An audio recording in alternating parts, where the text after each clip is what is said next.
નમસ્તે બાળ દોસ્તો, હું પરીક્ષિત જોશી. આજે આપણે એક કિશોર કથા સાંભળવાના છીએ. કિશોર કથાનું શીર્ષક છે એકલવીર. એના લેખક છે યશવંત મહેતા. રામુ નાનકડો હતો ત્યારથી જંગલ માટે એના મનમાં એક ભાવ બંધાઈ ગયેલો. જંગલમાં ભમવું એને બહુ ગમે. ઝાડ, પાન, વેલા, પશુ, પંખી આ બધું નિહાળવામાં એને અજબ રસ પડે. એ 10 વર્ષનો થયો ત્યારથી જ એણે પાકો નિર્ણય કરી લીધો.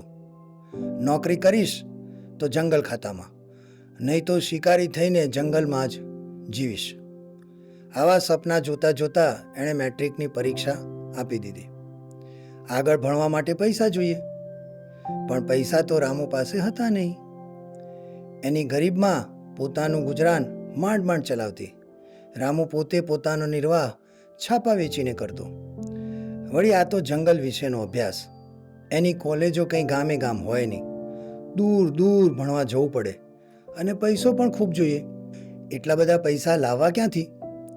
રામુએ ગજવા ફંફોળ્યા અને બેગ બિસ્તર ઉપર તળે કર્યા. પૈસો એકઠો કરી અને ગણતરી માંડી ત્યારે માંડ 10 રૂપિયાના 68 પૈસા થયા. બોલો, એટલામાં એક દિવસ છાપા વાંચતા વાંચતા એણે એક જાહેર ખબર વાંચી. રામુને નજરે એ જાહેર ખબર પડી અને એ તો રાજી રાજી થઈ ગયો. સહ્યાદ્રી પર્વતમાળાના જંગલોની દેખરેખ માટે એક માણસની જરૂર હતી એવું એ જાહેર ખબરમાં લખ્યું હતું. દેખરેખનું કામ આમ અઘરું નહોતું. ફક્ત ક્યાંક આગ લાગે તો ચોકીદારે વડી કચેરીને જણાવવાનું હતું.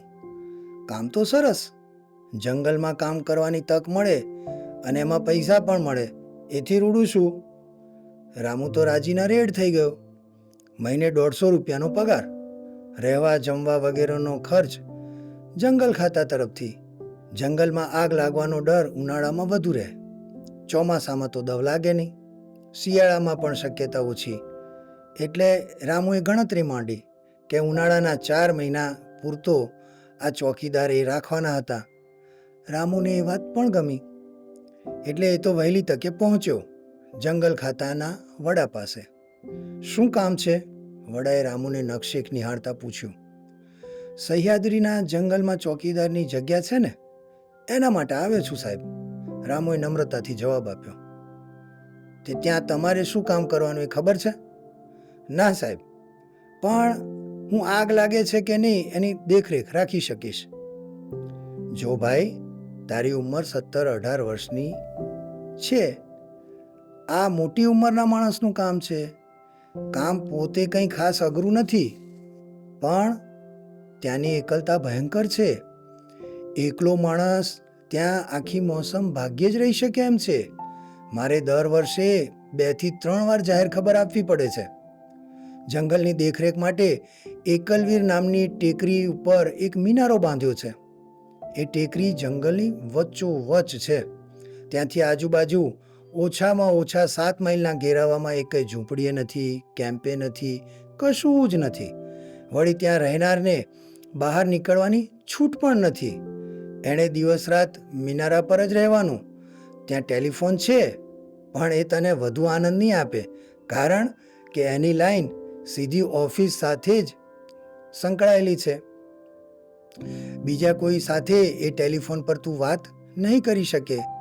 મહિને 2 વાર એક માણસ આવીને ખાવા પીવાની વસ્તુઓ તને આપી જશે. કોઈ વાર હું તપાસ કરવા આવીશ. એ સિવાય કદાચ તને કોઈ ત્રીજો માણસ જોવા પણ નહીં મળે. મને જંગલ ગમે છે અને એકલા પણ ગોઠી જશે, રામુએ ટૂંકામાં જવાબ વાળ્યો. પણ હજુ વડાના મનમાં શંકા હતી. તેમણે સૂચન કર્યું, એમ કર, કોઈ એક દોસ્તને સાથે લઈ જા. નોકરીની નોકરી ને મજાની મજા. વારાફરતી જંગલની દેખરેખ રાખજો, વારાફરતી ફરવા જજો અને પગાર છે એને વેચી લેજો. ના સાહેબ, મારે બધા જ પૈસા જોઈએ, રામુએ માથું ધોણાયું. જંગલ ખાતાના વડા વિચારમાં ડૂબી ગયા. એક વખત હું પણ રામુ જેવડો જ હતો. ત્યારે મારે પણ પૈસાની જરૂર પડેલી અને મેં કામ કરવા કમર કસેલી, પણ એમને હજુ રામુની શક્તિમાં વિશ્વાસ બેઠો નહોતો. તારે આટલા બધા પૈસા શું કરવા જોઈએ છે? હવે રામુએ માંડીને વાત કરી, પોતાની ગરીબ સ્થિતિની વાત કરી, જંગલ પ્રત્યેના પોતાના પ્રેમની વાત કરી, અને વડાનો ચહેરો ઝળકી ઉઠ્યો. અચ્છા, તો તારે જંગલ ખાતામાં જ નોકરી કરવી છે? તો એકલવીર ટેકરી ઉપરનું કામ તને જ આપવું જોઈએ. અને બીજા દિવસે રામુ એકલવીર ટેકરી ઉપર પહોંચી ગયો. થોડીક ચોપડીઓ, એક ઘડિયાળ, કેમેરો અને એક રાઇફલ સાથે લીધા. ખાતા તરફથી દૂરબીન, નકશા ઇત્યાદિ સાધનો પણ આપ્યા હતા. એકલવીર ટેકરી સહ્યાદ્રીના આ છેડાની ઊંચામાં ઊંચી ટેકરી હતી. એની ટોચ ઉપર એક પોલાદી મિનારો હતો. મિનારાની ઊંચાઈ 20-22 ફૂટની હશે. નીચે રસોડું, વચ્ચેના માળે સૂવા બેસવાની વ્યવસ્થા અને છેક ઉપર બધી બાજુ બારીઓ સાથે દેખરેખ કરવા માટેનો ખંડ હતો. આહા, રામુનું દિલ નાચી ઉઠ્યું. ઉપરના ખંડમાંથી જોતા કેટલું સરસ, રમણીય સૃષ્ટિનું સૌંદર્ય દેખાય છે. દૂરબીનની મદદથી આજુબાજુના દૂર દૂરના પર્વતો પણ દેખાતા. ક્યાંક તળાવ, ક્યાંક ઝરણા, ક્યાંક ખીણો દેખાતી. દિવસ ચોખ્ખો હોય ત્યારે તો 50 માઇલ સુધી દૂર આવેલા મુંબઈના ઊંચા મકાનો પણ ઝાંખા ઝાંખા દેખાતા. દરરોજ રાતે મુંબઈનું પ્રકાશમાન આકાશ અચૂક દેખાતું. રામુએ આ અદ્ભુત જગ્યાએ બેસીને ચારે બાજુ નજર રાખવાની હતી. ક્યાંક આગ જણાય તો પોતાના નકશામાં જોઈ આશરે અંતર શોધી વડી ઓફિસે ટેલિફોન કરી દેવાનો હતો. દર 15મા દિવસે એક માણસ આવતો, જરૂરી ચીજવસ્તુઓ આપી જતો અને બીજી વસ્તુઓ શું જોઈએ છે એની યાદી લઈ જતો.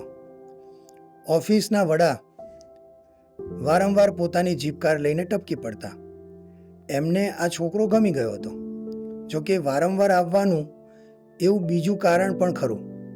રામુ કદાચ જંગલમાં રખડતો હશે, મિનારામાં નહીં પડ્યો રહેતો હોય એવો એમને ડર હતો, એટલે એ અચાનક આવી પડતા.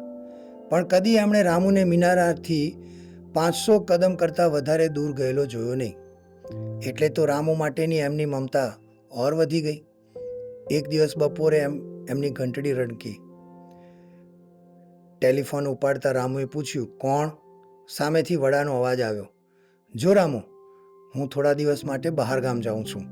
તારે અહીં એક ભાઈ ગુલામ અહમદ છે, તેની સાથે વાત કરવાની. મારા બદલે થોડા દિવસ એ કામ કરવાના છે. રામુએ કીધું, હાજી. તે પછી કામ અંગેની થોડી સૂચનાઓ માગી. આખરે પૂછ્યું, કાંઈ સમાચાર છે સાહેબ? ના રે ના. અરે હા, જબલપુરની એક બેંક ઓફ જબલપુર કાલે લૂંટાઈ છે. લગભગ 65,000ની રોકડ ગઈ છે એમ કહે છે. પોલીસ માને છે કે ધાડપાડુઓ પૂર્વના જંગલ ચંબલ નદી તરફ નાસી ગયા છે. બાકી કાંઈ વિશેષ નથી. જબલપુર મધ્યપ્રદેશનું મોટું વેપાર મથક છે. એકલવીર પર્વતથી બહુ દૂર નથી, હશે 50-30 માઇલ. પણ રામુએ દિવસ આખો વિચાર ન કર્યો. લૂંટફાટ સાથે મારે શું લાગે વળગે. તેમ છતાં રાતે સૂતા સૂતા એને જબલપુરની લૂંટના જ વિચારો આવ્યા કર્યા. એ વિચારો કરતાં કરતાં જ રામુ સૂઈ ગયો.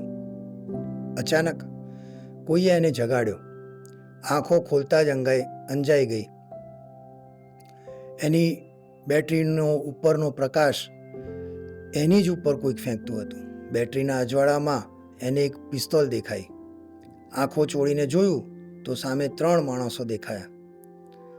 ત્રણેય જણના ચહેરા અક્કડ હતા. એમના કપડાં જ કહી આપતા હતા કે એ ખૂબ બુરા માણસો છે. પહેલાં તો રામુને આ સપનું લાગ્યું, પણ એટલામાં જ એક જણ બોલે, ઊભો થા, અમને કંઈ ખાવાનું શોધી દે. કોણ છો તમે? રામુએ પૂછ્યું. એને સમજાઈ તો ગયું હતું કે આ સપનું નથી પણ હકીકત છે. એની તું ચિંતા ના કર.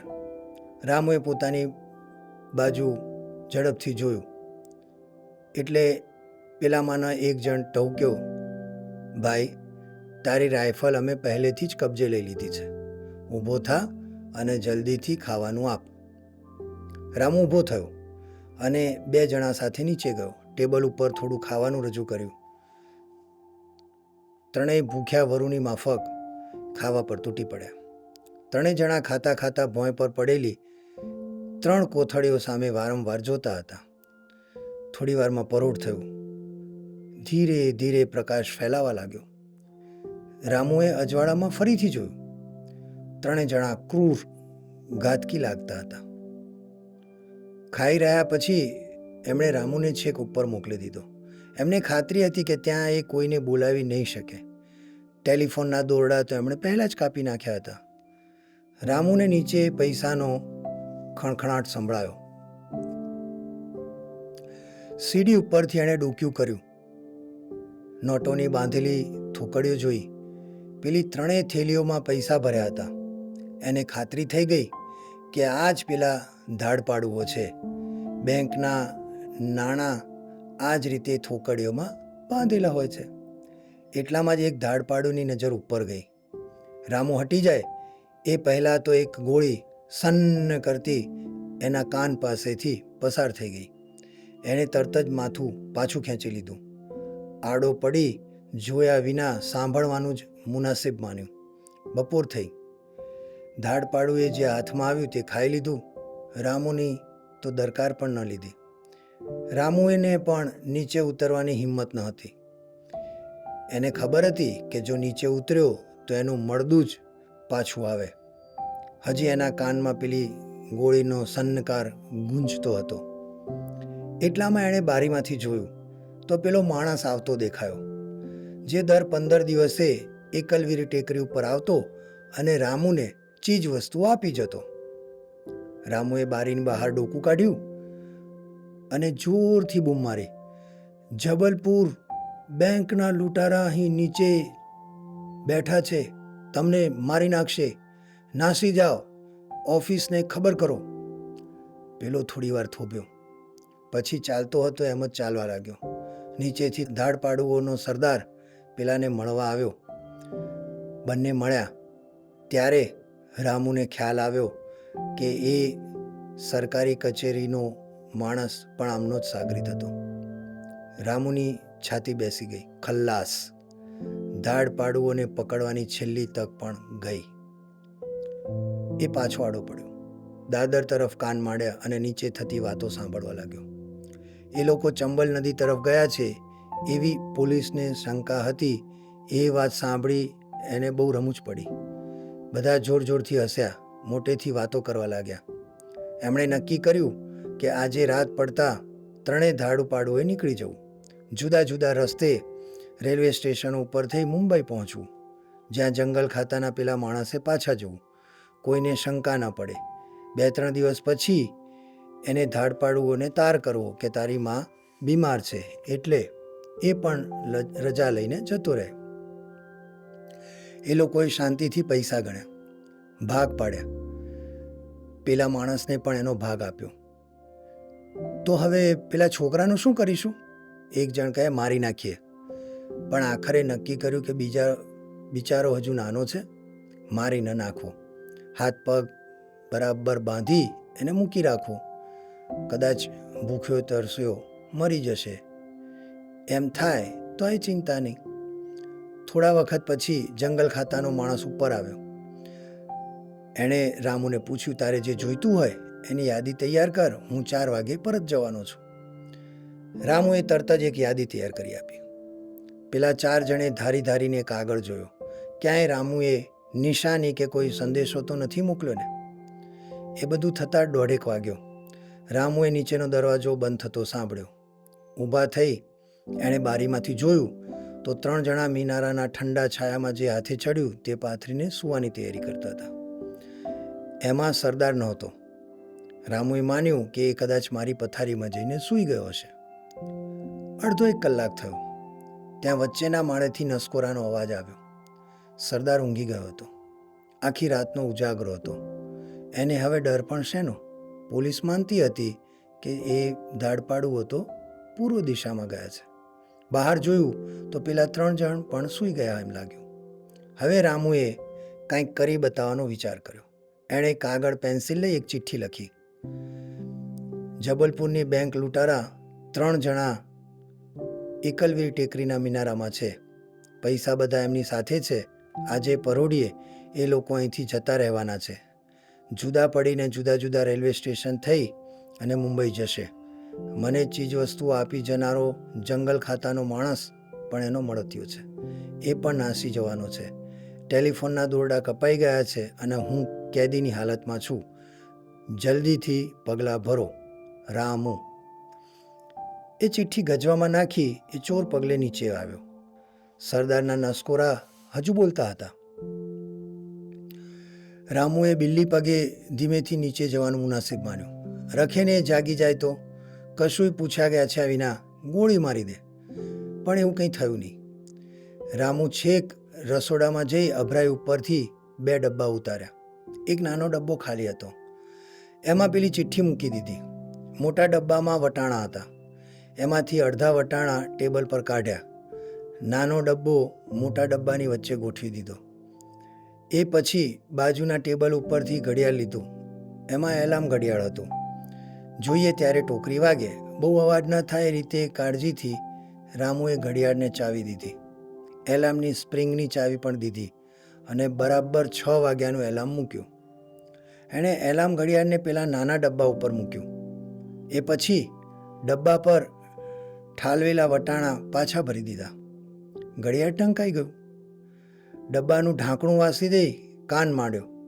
ઘડિયાળનો ટીક ટીક અવાજ સંભળાયો, પણ એ ડબ્બાની બહાર સંભળાતો હતો. ઘડિયાળનો ટીક ટીક અવાજ સંભળાતો નહોતો, પણ એલાર્મનો અવાજ જરૂર સંભળાશે એની રામુને ખાતરી હતી.